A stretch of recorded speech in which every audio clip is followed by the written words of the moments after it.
Engage. Hey guys, today I'm going to be talking about this book, Religions of Star Trek. I mentioned it in my last video. I read it over the weekend and it actually went really fast. I read it and it was just 2 or 3 sittings on Saturday. And it was a really good book. Like, it was really well put together. And I think I mentioned it was written by 3 different professors of like religious studies and human studies. But the way they wrote, it was written for the layman. And you don't have to have like any experience in any kind of like religious studies, because I certainly don't, and I got through it just fine. So I really appreciated that they wrote it so that anyone could read it, and yet they also managed to still get their point across. And they managed to like make really good arguments and like point out some really interesting things that I never thought of before in the Star Trek universe. So the way the book's set up, it's divided into 6 chapters, and each kind of deals with a different aspect of religion in Star Trek. And in their discussion, they bring up different episodes or different movies from the first 4 series of Star Trek, which isn't counting Enterprise.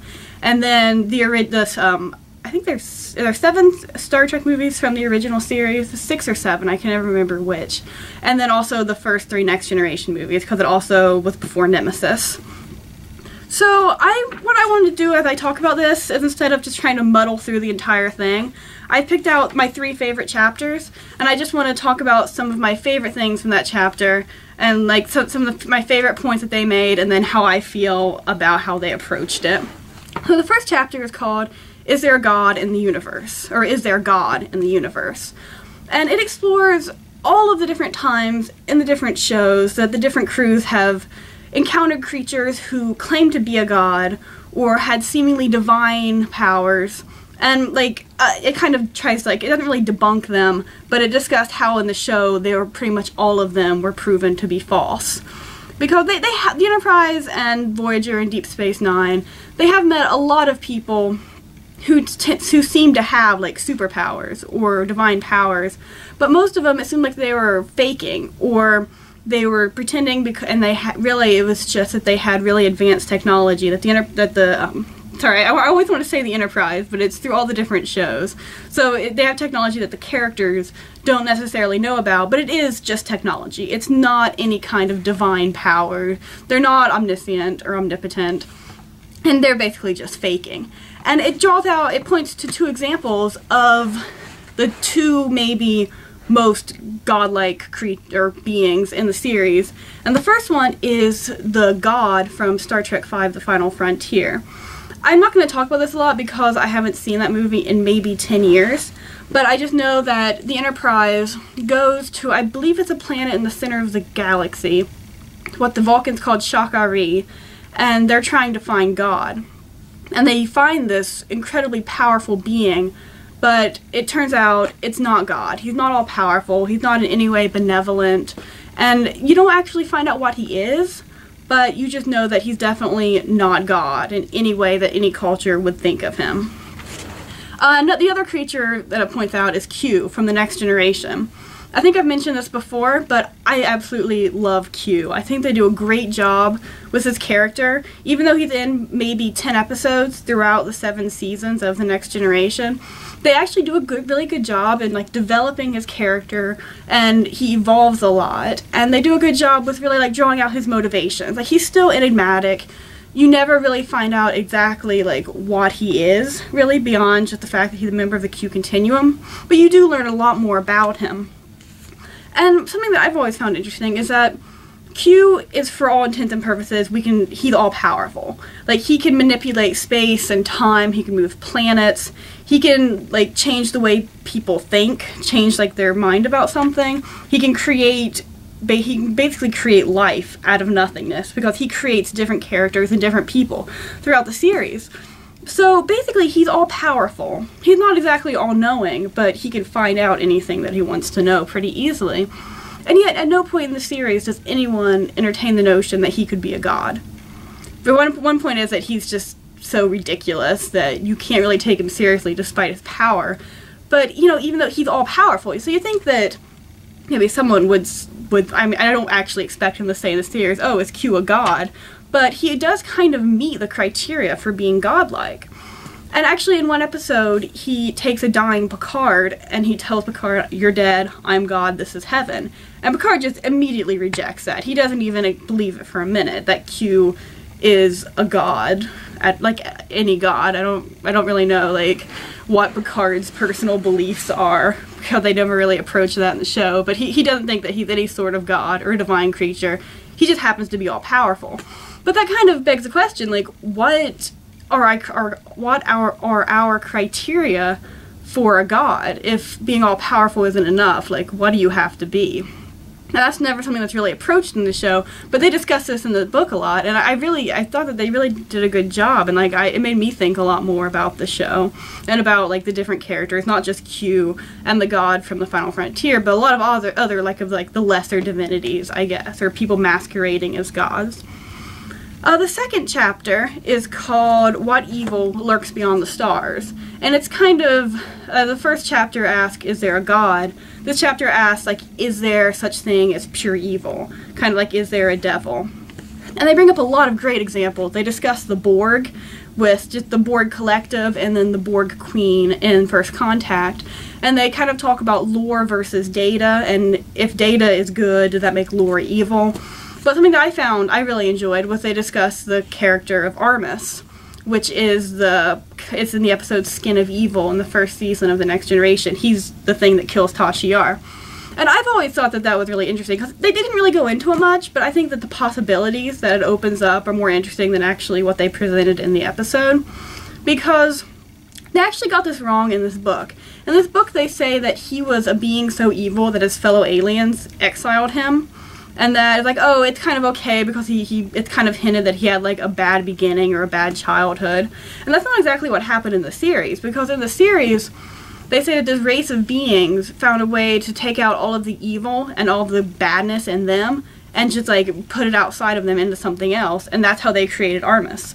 Was he literally is a skin of evil. He's like the second skin of pure evil from all of the different creatures in the civilization.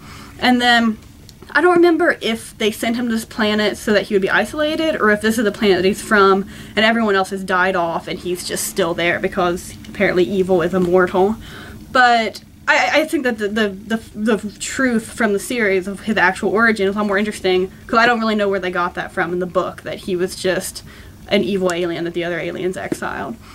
But something that I find interesting in the show is the question of, you know, Armus is undeniably a horrible person. He is really evil because he kills people for sport. He enjoys others' pain. He likes torturing people. It's all of everything that we would say would make an evil person. He hasn't. But you have to think about the fact that he never really had a choice in the matter. He was created as pure evil. That's all he knows. That's all he is. And yes, that does make him evil, but a lot of other times, if you think about evil, the person has to have an evil intent. They have to have, like, a motive, I guess.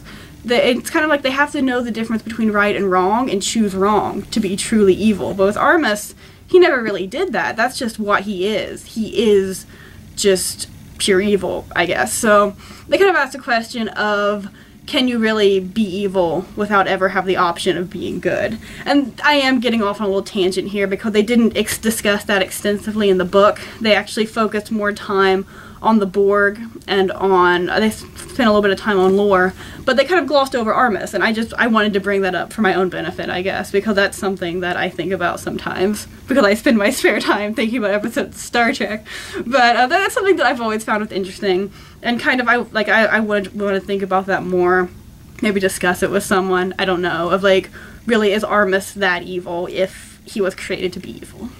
But I am moving on. Another chapter that I liked was chapter 5.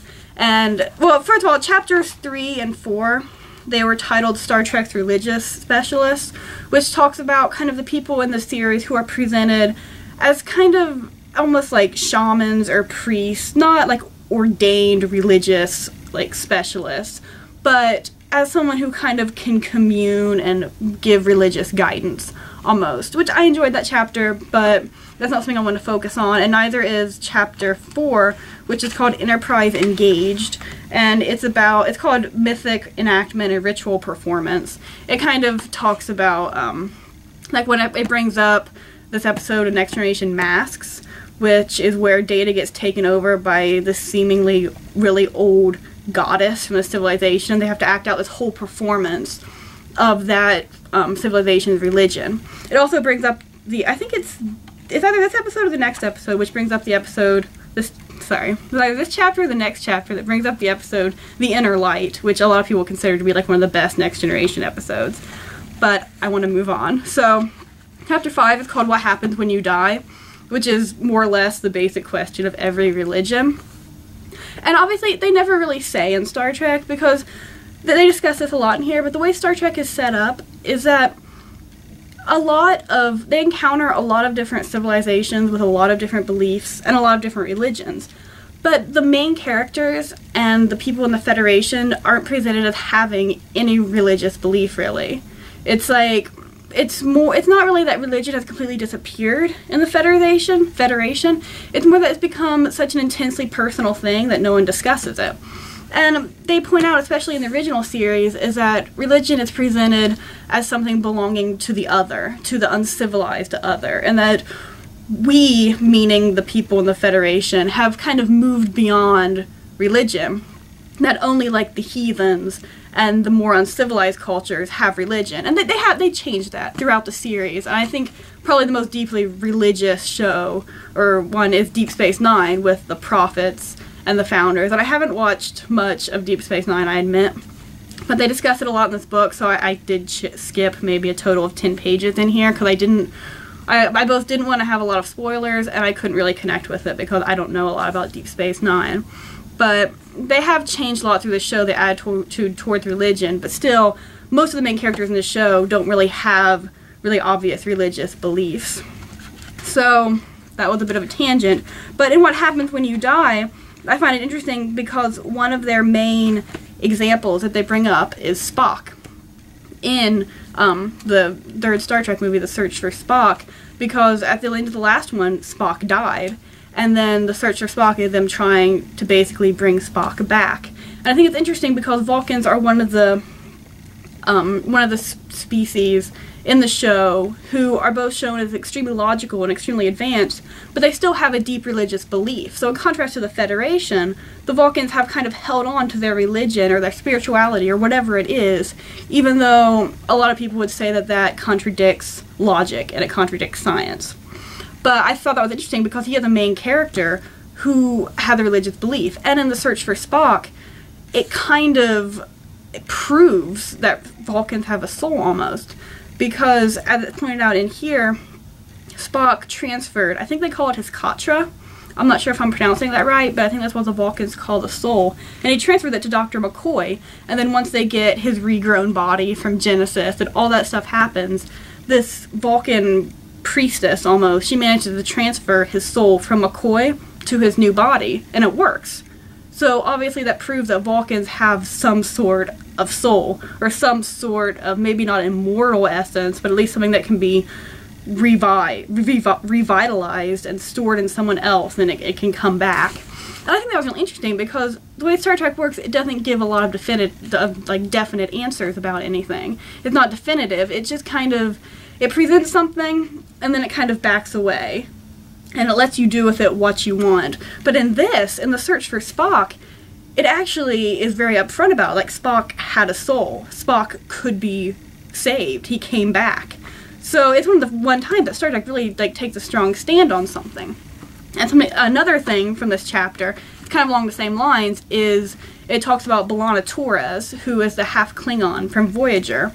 And she has some kind of almost like a vision or some experience. It doesn't really explain what it is, where she goes to the Klingon underworld of, I think it's called Grethor, and she encounters her mother, and she goes through this entire thing where she has to regain her honor so that her mother can go to Sto-vo-kor, which is where the honorable Klingons go when they die.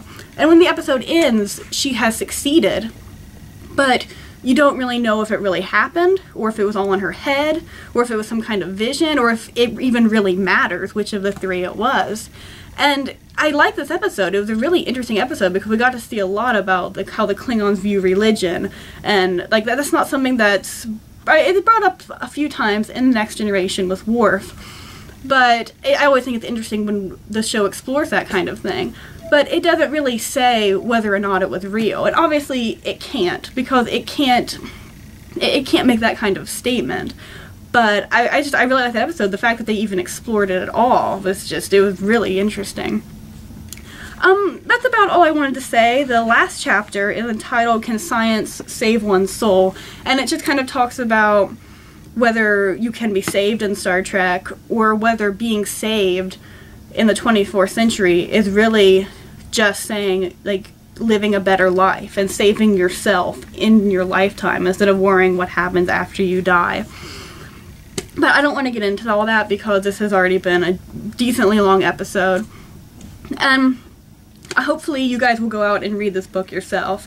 Because like I said, it's not a difficult read at all. Like, if you are in any way into either Star Trek or religion, I think that you'll really enjoy this book because they do gloss over a few things, there are a few mistakes, but you could never write a comprehensive book about religion and Star Trek because it's such a broad topic and there's so much you can do with it. So I think that I thought they did an excellent job with, like, picking out the highlights and picking out the things that you really want to focus on, and then managing to actually divide it into 6 categories that are easy to read and kind of address at least, like, the main points of anything that you would want to bring up.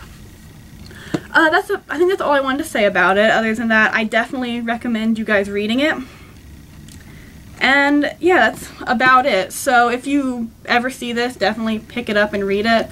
And if anyone ever wants to discuss religion and Star Trek with me, I just have to throw this out because it's genuinely something that I think about a lot. Just, like, send me a message or comment or something because I would love to discuss this with you.